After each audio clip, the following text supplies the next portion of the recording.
8 people a day die in a restaurant in the United States, 30 rapes a day. Actually, the restaurant industry is the most dangerous industry in the United States. Number 2 is not even close.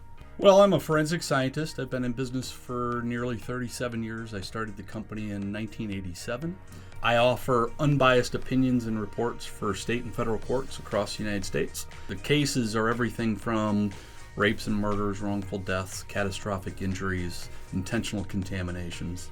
Of course, we do slips and falls, coffee burns, eyes getting poked out, bad things happening in restaurants. I only get to opine about restaurant industry matters. So the only things I get to offer is opinions based on my training, education, and experience in the restaurant industry, and it's restaurant industry standards, best practices, policies, procedures, training, management oversight, things that restaurant people with significant multi-unit experience should know.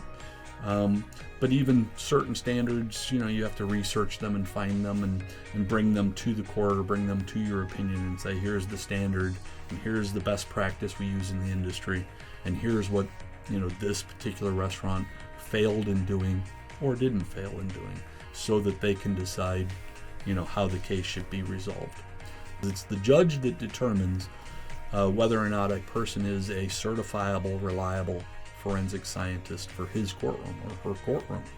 And what they want is they want to be able to look at you and know that you know this particular industry and the standards in this particular industry, and that you can offer an opinion that can be relied on in that courtroom. These cases have thousands of pages of documents and hours of surveillance video.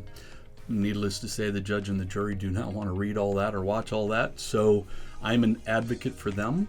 You have 2 sets of lawyers. You have a plaintiff and a defendant. Needless to say, those lawyers are advocates for their clients. The court requires we get paid in advance so that I don't have a financial benefit for the outcome of the case. In fact, most of the cases, I never hear who wins or loses, and I don't really ever hear how much they win or lose. It's not any of my business. After I've read the documents and watched the videos and looked at the evidence, I then get given a date by the court on when I have to submit my opinions and the format that I have to submit my opinions in.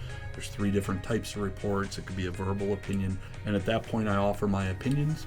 The lawyers then decide if they want to settle at that point off of my opinions. Sometimes they do, sometimes they don't. And then if they decide they want to go further, they then would request a deposition.